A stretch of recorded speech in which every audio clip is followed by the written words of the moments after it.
to also hold each other accountable. All this now is up on our website.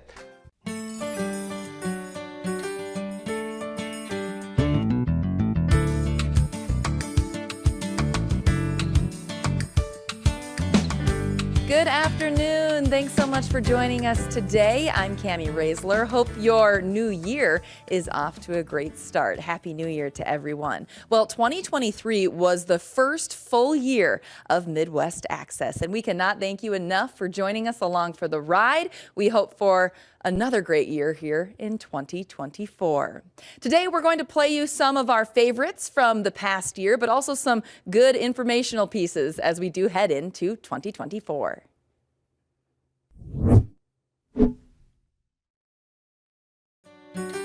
We're at the Bicycle Shop. Today we are at New Spin Bicycle Shop, and we have the owner with us. This is Nate Nordstrom. Hey Nate, how are you? Hi, great.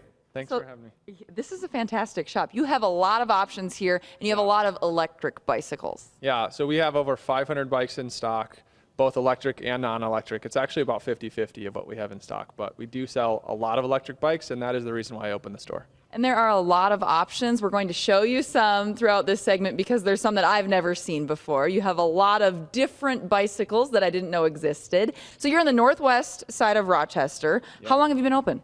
About 2 years, and we have a second location opening up on North Broadway in the spring. Wow, ambitious. A good biking community, though. Great biking community. I've lived here for about 12 years. I'm from Omaha, Nebraska originally, and moved here and just was really impressed. My wife and I have biked around all over town, and definitely was a factor in us opening a shop. So electric bicycles, we have some behind us. Explain what you have here behind us. Yeah, so with e-bikes, there are a lot of different kinds, and it can be very overwhelming. That's another reason why I opened the shop, is because when I was shopping for an e-bike, I felt like the folks that I talked with at various places around town, or even other cities, often didn't really know what they were talking about, even the folks that worked at shops. And that was very frustrating as a buyer, and I just felt more and more confused just looking at all these different options. So part of our goal is to educate people and give them options that we can explain and show them differences. So for example, in front of us here, we have some of our most popular e-bikes. These are made by a company called Turn. They are great for around town. They obviously, with the smaller wheels and just the setup, they're more of a city bike. They're not going to go off-road, but they're fantastic for the city with the smaller wheels. What's interesting about that is it puts the center of gravity lower to the ground. So it's very easy to balance this bike with the extra weight. Either just the fact that e-bikes are heavier, plus you may be loading stuff on there. Like you can see there's like a kid carrier. There's also like a dog carrier, and there's a whole bunch of different ways you can outfit these. You put groceries on them, whatever you want to do. Having that extra weight with bigger wheels tends to make the bike feel a little bit unstable. Mm-hmm. So by having the smaller wheels, they put the weight lower to the ground. It handles really well. It's easy to get off and on. You can see there's a step-through design, and there's just a lot of adjustability on this bike. So this is by far our most popular range of bikes. Actually, like over 25% of sales last year were all this model right here. So I'm not being lazy if I'm choosing an electric bike? No, so that's a common question we get is it just being lazy? So there's a couple things I would say about that. One is there are different kinds of e-bikes. So there are some with throttles and there's some without throttles. Most of the bikes we have are class 1 e-bikes with no throttle, which means they go up to 20 miles an hour and it's assist only. So you have to be pedaling in order for it to help you. It's just as if your legs are stronger. So what happens is, for most people, they end up just riding farther and faster, or carrying weight with them, or all the above. So we have to talk price point. What are we looking at for a bike like this? I imagine a pretty penny. Yeah, so it does vary greatly. They start at around $2,000, and there's a few over here, and those tend to be throttle bikes, but not always. Okay. And then some of our most popular models here are in the $3,000 to $4,000 range, and they go up from there. What's the most popular seller, whether it be an e-bike or a regular bike? Most popular seller is the Turn HSD S8i, which one's that? We have right over here. Oh, right over here. I can wheel one out. Yeah, bring it on over. So this one, there's some unique things about this bike. So, and I'll kind of explain a little bit and show you some things. So a little show and tell. So for example, the seat post is highly adjustable and can fit riders from about 4'11" up to 6'4". So this is a very easy bike to share. So my dad doesn't have to come out with a wrench anymore and fix my seat for me? Nope, and you can share it with a partner, a friend, you know, one of your kids maybe, I guess. Just be careful with that one. But so, and then there's a lot of adjustability too. So like this actually folds down. Oh, is it good for storing? Yep, and then you can clip this, and then you can actually store the bike upright if you want as well. Okay. It has a stand just built in.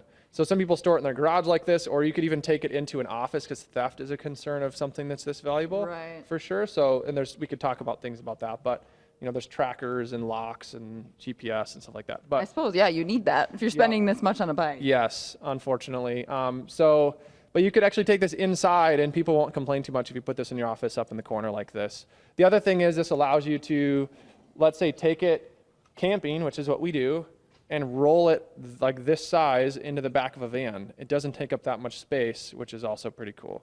All right, perfect. Should we go outside and ride? Yeah, let's try it. All right, here we go. It's a little chilly out, but we're gonna go for a ride anyway. And I guess I'm not driving the bike, I'm riding. Let's try it. Let's Oh go. my goodness. Let's go. Are you sure this is going to work? No. Oh my god. All right, so this is the, what, $15,000 bike that you can purchase here at New Spin? Yes, it is. Okay, let's go. Are you We gotta ready? do something crazy for We do. entertainment for the people. We have to. All right, here we off we go. Are we going to get groceries? Sure. Where do you want to go?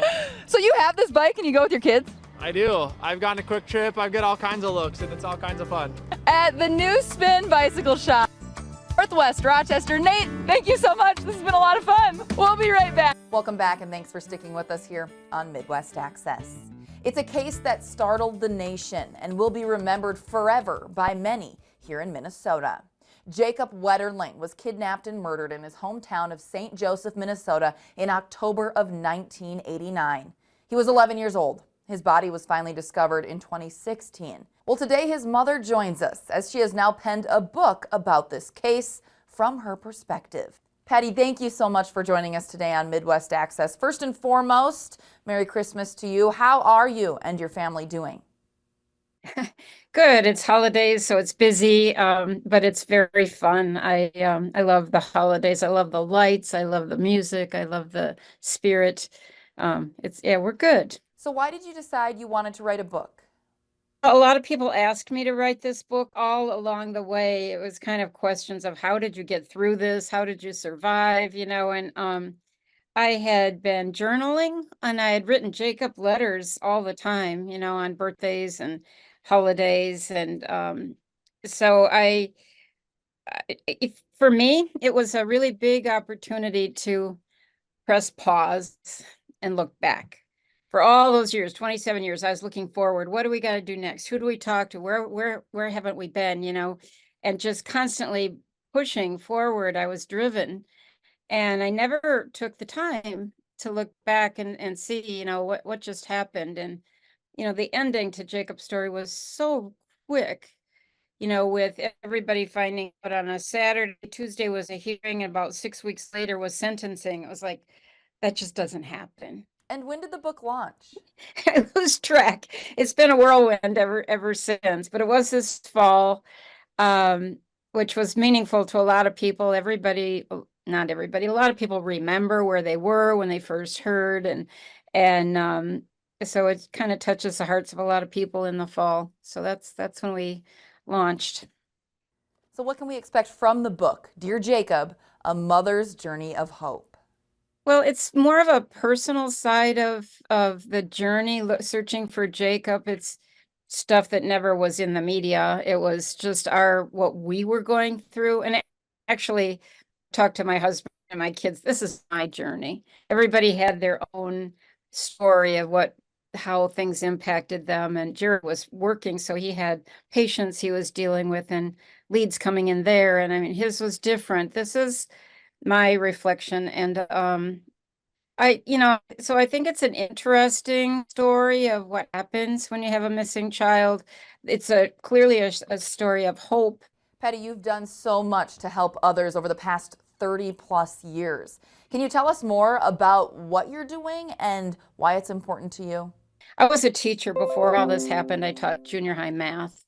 And I love math, that you figure it out and there's a solution. So you never stop being a teacher. Once Jacob was kidnapped, I started learning about sexual exploitation of children. Who would do that? You know, I knew nothing. Child abduction, I knew nothing. So once you start learning, I felt I needed to share some of that. There was so much fear, and I wanted to take away some of that fear because there's no research showing that scared kids are safer. It's a hopeful journey, and it clearly we believed Jacob could come home all those years because I had met Elizabeth Smart and J.C. Dugard and many of these young girls who were taken who came home years later. And so it's real. Hope is real. I want people to carry that away with this book. Hope is real.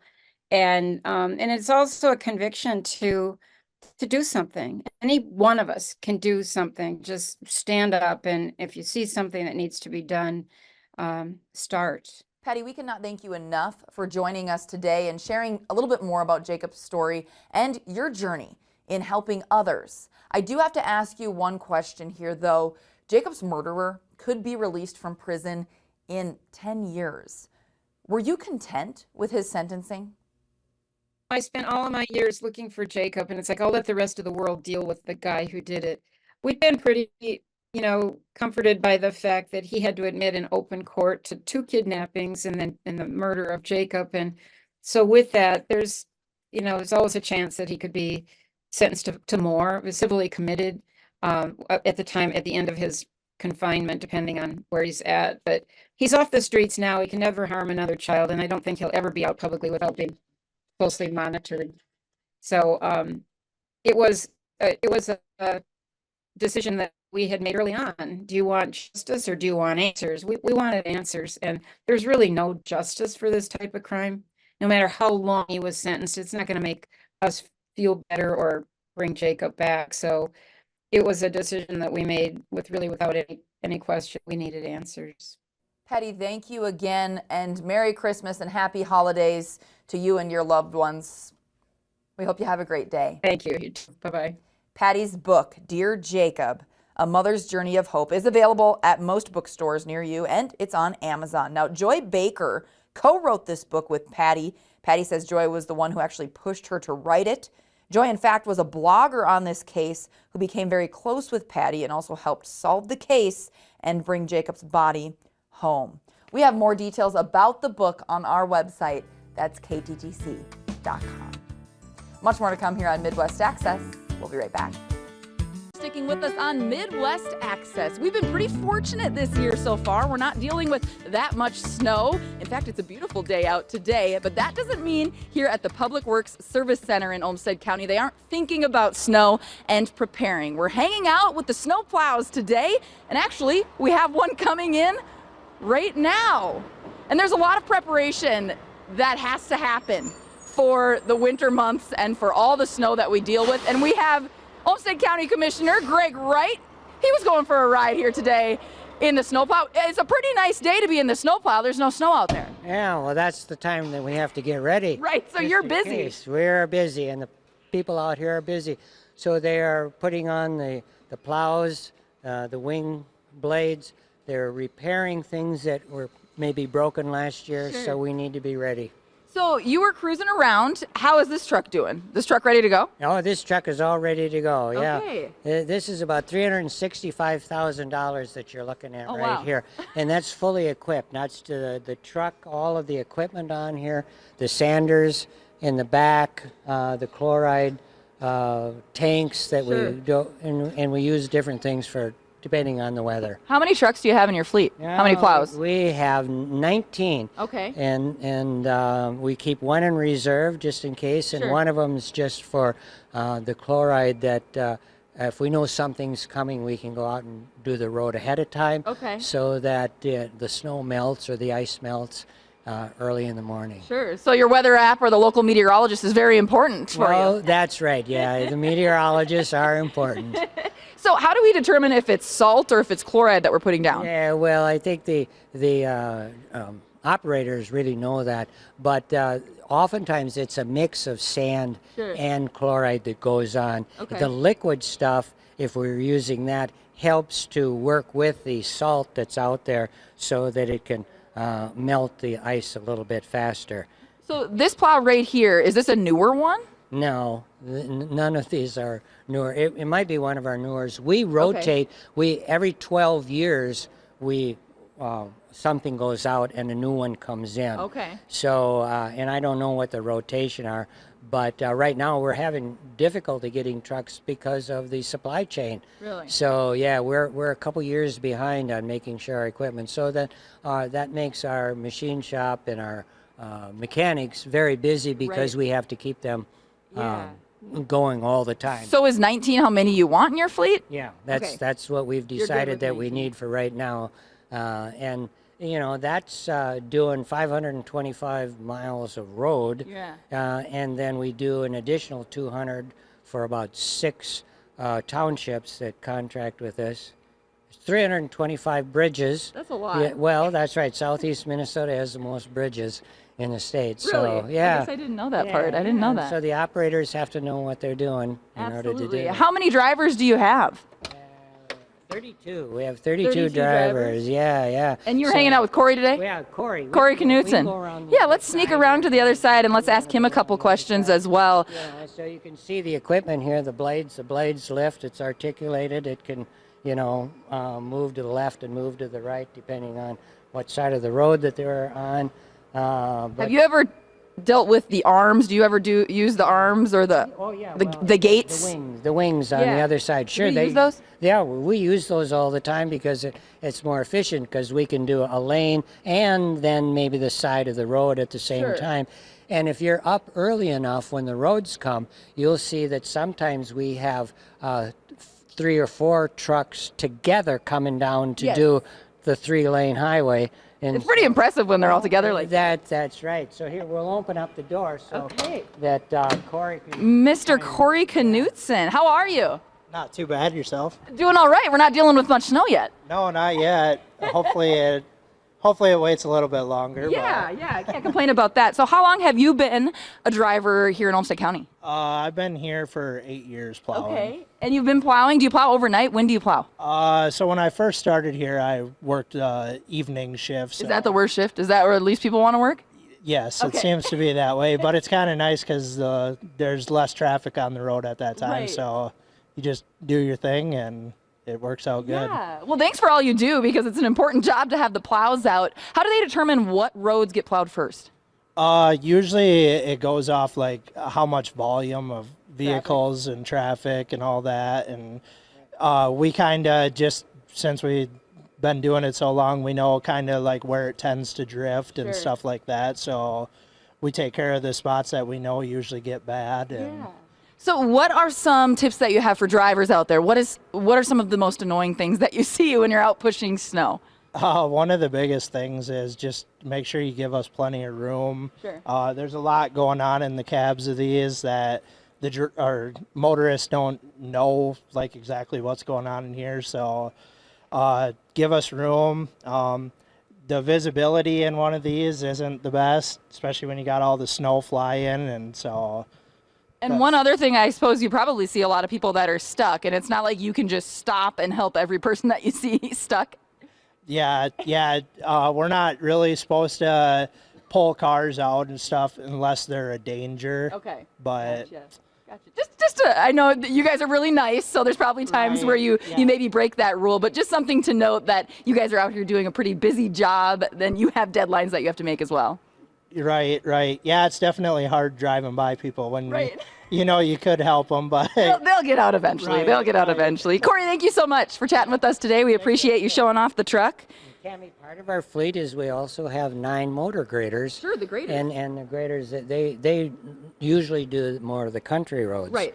So, we're very interested in making sure people can get to work so we know what roads they're using to get in. Sure. And then as we get farther out to the county, those are the last roads that are done. And are these considered in the 19 of the fleet or no? These No, are we separate? have 9 motor graders. Okay. In addition, they're a little bit longer than 12 years before we replace them. And they're a little bit more expensive. They're around $420,000. Okay.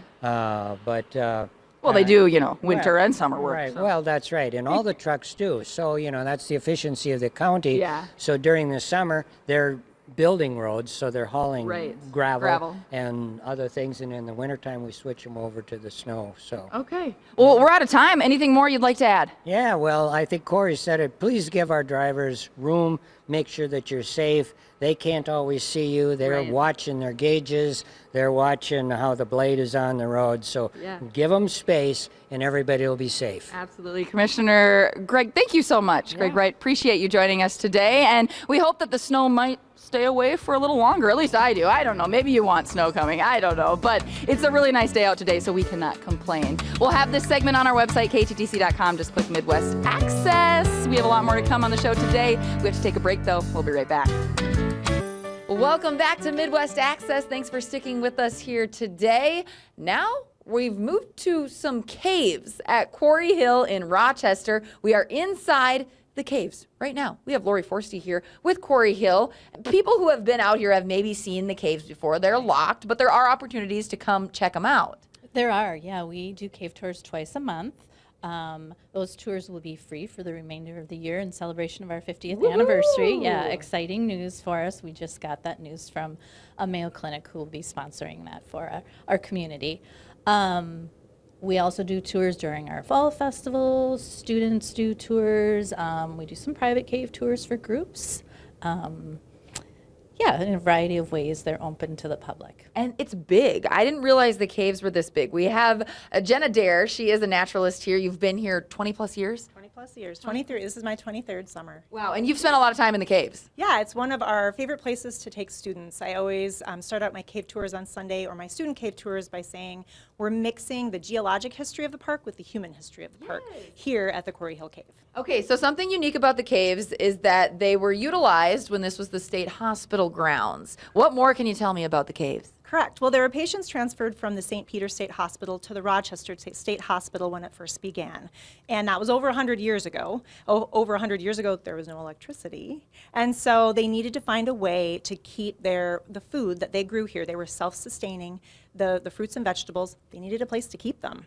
And they knew under the ground, like a cellar, would be the best place. And so 6 men from the hospital that were patients were in charge of using pickaxes to pick out the sandstone, which is our bottom geologic layer here at the park, and carving out these caves. And they were 8 by 9. They were, mathematical about it. And you'll see that some of them had posts for doorways and some of them didn't. Keep the pumpkins from rolling in the hallway. Yeah, So the horses and carts could bring the fruits and vegetables through and store them. Okay, well, let's walk and talk. You can tell us a little bit more about the history as we walk and show off the caves here at Quarry Hill. We have some flashlights so we can take a look.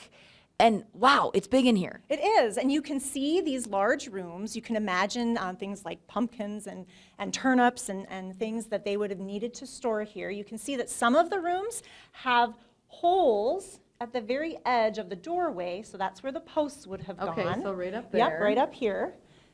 And one of the things that kids really like to see when we come in, because Minecraft is such a popular game, you can see the pickaxe marks on the ceiling. That's impressive. Yeah, How long did it take to make the caves? Well, when you look at the caves, they were actually made in 2 sections. The Okay. first section was like a horseshoe, and then the second section that we're actually walking through was added on.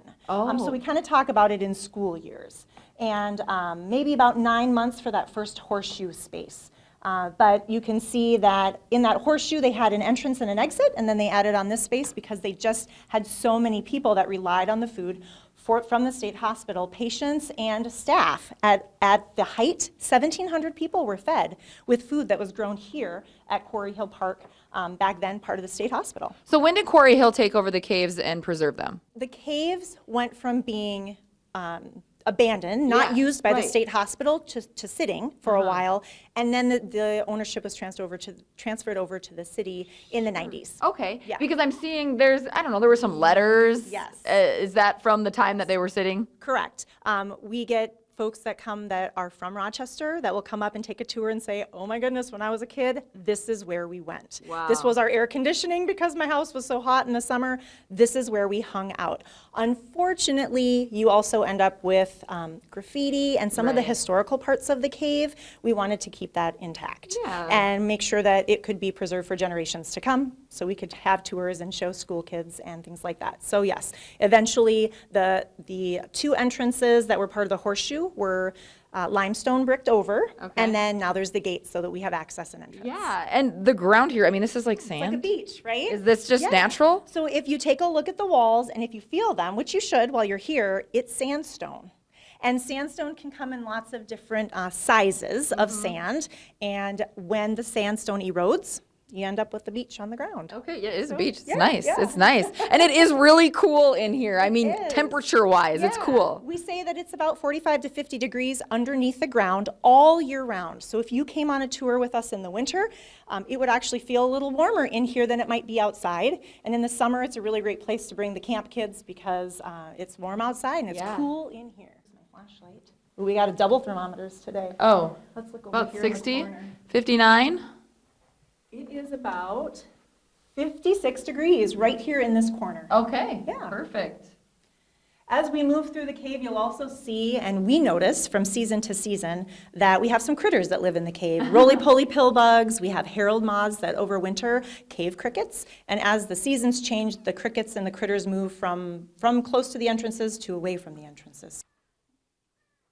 So there is some life in the caves. We should also take you through the butter room. Sure. Because it's also where what we call the secret passage. Oh, everyone likes a secret passage. When the caves were open to the public and there was no gate and the entrances weren't closed off, folks realized that if they carved through this butter room, they could get to the other side and make a shortcut. But secret passage sounds so much fun. Oh, yeah, that does. That does. You might see as we're walking too, folks like to say, oh, I think it's a bat, because it's always exciting to think of caves and bats. But when electricity was invented, they did end up running a generator through. So these pieces of Gotcha. wood held the lines that would hold the electricity. You don't have bats in here? Not right now, because bats are not hibernating anymore. They are out and Sure. about eating the insects we want them to eat, because I don't Okay. care for mosquitoes in the summer, and Yeah. bats love to eat them. So there are no bats in here today. Interesting fact, though, my very first day on the job, I gave a cave tour, and I told them there were no bats. But there is something called estivating. When it gets really, really, really, really hot, animals will find a place to get cool. And there happened to be a bat estivating for just a short amount of time. Okay. We like to say that the very last foods that the state hospital kept here, because we talk about potatoes and pumpkins and apples and butter, but canning became a very popular method of Sure. food preservation. Yeah. And so the very last foods were some of my very favorites, pickles and sauerkraut. Ooh, yum. A popular option Yes. in this area, Yes, that's for sure. absolutely, All right, well, Jenna, thank you so much for showing us around the caves. Again, Lori, one more time, when can folks come check out the caves? Yeah, the general public can come check out the caves on Sundays twice a month, and beginning July 1st, those Sunday programs will be free. Which is great. And if the kids are interested, there's many options for camps out here, and some of the options do include hanging out in the caves. They do, absolutely. We have more details on our website. That's kttc.com. Are we gonna leave here? Or are you gonna leave me in here? We're gonna head back this way, and we're gonna send it to commercial break as we make our way out of the caves here at Quarry Hill in Rochester. More details at kttc.com. We'll be right back. A pineapple under the sea. SpongeBob SquarePants. We are hanging out at Nickelodeon Universe. Welcome back to Midwest Access. We are having so much fun at the Mall of America, and we are about to ride the big plunge. Yeah, the rock bottom plunge. I like to call Okay. it the bikini Lovely. bottom drop. It's one of my favorite indoor roller coasters. I still remember the first time I walked in the Mall of America, and I didn't even know there was an amusement park in here. I walked in, I was like, what is all this? And then I saw this coaster, and I was like, well, I gotta ride that at least 5 times. Yes. So we are going to do that. We are having so much fun here at the Mall of America. Before we get on the ride, do we you have to talk about the plate? show off. This is where home plate is for the old Met Stadium here in Bloomington. This is where home plate was. So when you ride the SpongeBob ride, the home plate was actually right here. yeah, this was Right it, in this man. location. This was it. Yep. And then you said Killebrew, or who's Yeah, Harmon Kilber's chair. chairs somewhere too? The long home run. It's up on the log ride. We'll go on that in a little bit. Okay, we gotta find that then. Log ride in a little bit. Nick's worried about getting wet. Won't get wet. We don't on have to this tell ride. everyone that I'm worried You about said getting it wet. yesterday. All right. I am worried about getting wet. We are going to test our luck here on the rock bottom plunge. Are you nervous at all? I'm not No, nervous. I love No? this ride. It's short enough where I don't get sick. It's nice Oh. and quick. That's true. So- And there's no line. Look at this. No line. Oh, No line. okay. How are you? I'm good. How are you guys? Doing all right. Fantastic.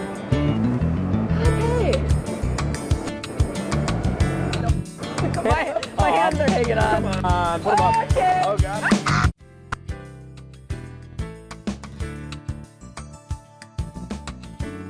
We have to go again. We have to get I more can only camera. handle about We one have to get more time. camera angles. We before I gotta get wave sick. at the camera while we're going down. Okay. One more time, and then we're gonna check out the Barbie Cafe. Malibu right. Barbie Deal? Cafe. Deal? You gonna leave me hanging? Oh, I don't. Hello again. I hope you brought the Advil. The Advil?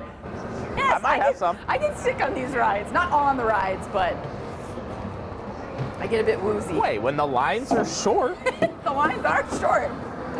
you gotta take advantage. All right, here we go. Again, the rock bottom plunge.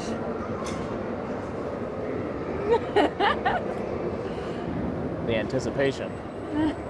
Bye. The worst part is this part right here.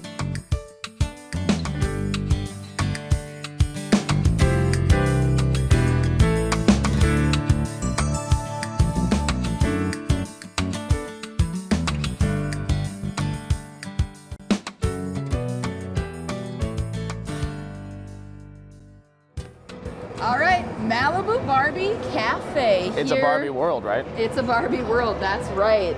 This is cool. It's actually way bigger than I expected. So this is only here for the time being. Yeah, it's kind of a pop-up thing, right? Yes, a pop-up shop here, but it's really big, really nice. And Rachel Brendan, she is the assistant general manager at Malibu Barbie Cafe. How are you? I'm great. How are you? I'm doing well. So this is interesting because this is kind of a traveling location. You're actually just based here for the time being. Correct. Yes. Okay, so how have things been going? Amazing. Wonderful. Everything Barbie, sparkly, pink, and amazing. You love it? I love it. Of course. You can't not love it. Right. Walking into Sparkles. What is the experience like? It looks like we have the shop over here. You can buy Barbies. Exactly. And we have a restaurant and we have many photo opportunities throughout. Yes. A ton of photo opportunities. We have a Barbie box. We have a ton of merch that is exclusive to the Malibu Barbie Cafe as well. Tons of cool stuff to see. And you can rollerblade, skate. yeah, you can skate as well. You can roller skate. All right, let's head into the restaurant part if you want to show us around this way. And how does it work? How much does it cost? And you reserve online? Yes, so there's reservations. We do have walk-ins available, Okay. just depending on the time. But we do have a Barbie History of Beach, all authentic Barbies in our Barbie case. We do have So that cool. down here. We have our wonderful Barbie bar. It's Malibu here, very Malibu. tropical feeling. Very, very tropical. Yes. We also have a Barbie sign that has all iconic Minnesota moments in time. Oh yeah. It's a brunch, all-day brunch menu. Oh, very So, cool. yeah. Very cool. So let's head upstairs. We have the roller rink right over here, which we will roller skate in just a bit. Is that all right, Nick? Yeah, that's fine. I will Okay. give it a go. Okay. Ages 5 and up, we say. So 5 and up. 5 to 99. There's some people lacing up their skates right now. But before we do the roller skating, we have to show off the Barbie box. I've seen so many people taking pictures in this box. Yes, it is the thing that we get asked for the most. Where is the Barbie box? Yeah, it's Alright. up our rainbow stairs. So we'll go there. All right, so here it is. Ken, do you want to go stand in there? Sure, what do you want me to do? I want you to look like you're for sale. For sale? How do I look for, I don't know. Put your what hands, make them very stiff, and there you go. There you go, like that. Is this Maybe a little more down. down? There, yeah. Is yeah. that how a Barbie, a nice smile? Nice Ken smile. There it is. There it is. All right, we're ready for our skates. This is gonna be We signed our terrible. waiver. We signed up for skate, and here we are. Okay, perfect. This is for Ken. Here's Barbie. I get to be Barbie. Awesome. Thank you so much. Of course, enjoy. Anything more that you'd like our folks at home to know?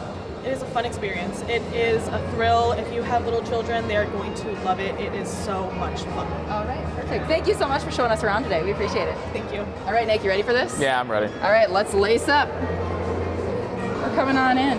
This is terrible. It's okay, we have wrist guards in case we wipe out. I need blades. Woohoo! I tried! It's a packed roller rink here today. All right, we're having fun at the Mall of America. At Barbie's Malibu Cafe. There are different ways that you can get a reservation. We have the link on our website, KTTC.com. Oh, look at him, backward skating. I can do this. This is better than the SpongeBob ride. This is better than the SpongeBob Yes. ride? I wouldn't go that Yes. far. Can you stop? Ooh, stopping's kind of hard.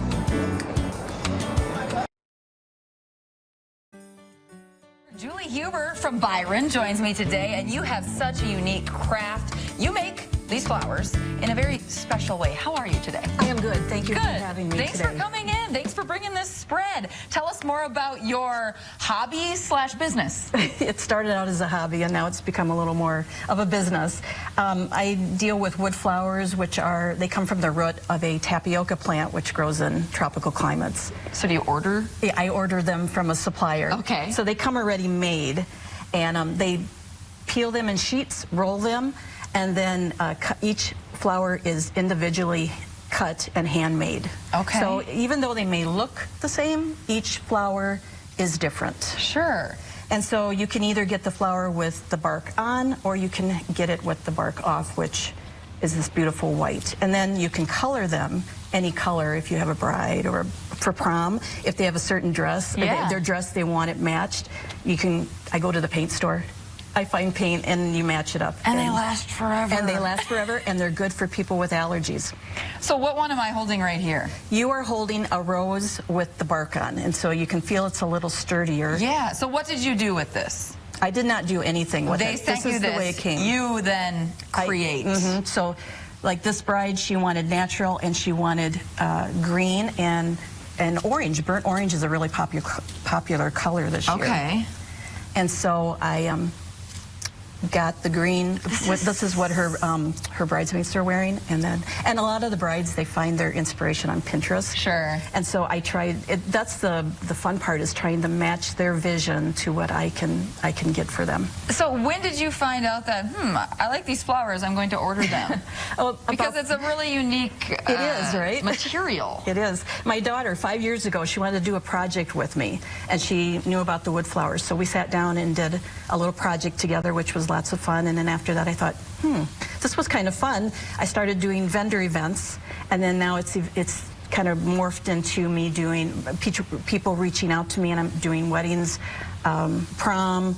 I've done memorials. I've done, you can just do anything. And then anniversaries, anniversaries. And then I go to thrift shops and look for unique containers, because I think that's what makes it even more special.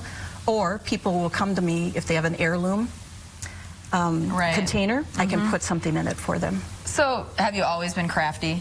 No. You haven't? No. When did you start doing this? 5 years ago. Okay. And you just picked it up and said, this is what I'm going to do. So you do this out of your home. I'm a nurse by trade. Okay. And this taps into my creative side, I think. So is your house filled with flowers? Basically. There's like two full rooms just covered with everything. So. Who are your main clients? I mean, obviously weddings and anniversaries, prom. Is there any one that's been really unique? You're like, oh, yes, I can help you.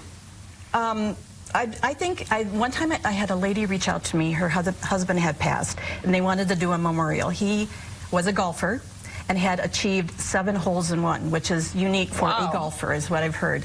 And so I found 7 golf tees and a golf ball and put the arrangement around that and gave it to her, and she was very happy with it. That's amazing. And what is the most popular, I guess, item? I have a corsage on here, which is actually really pretty. I love this one. What's the most popular item that you're selling? Or does it vary? It just varies. It's just, Yes, it just varies depending on the season.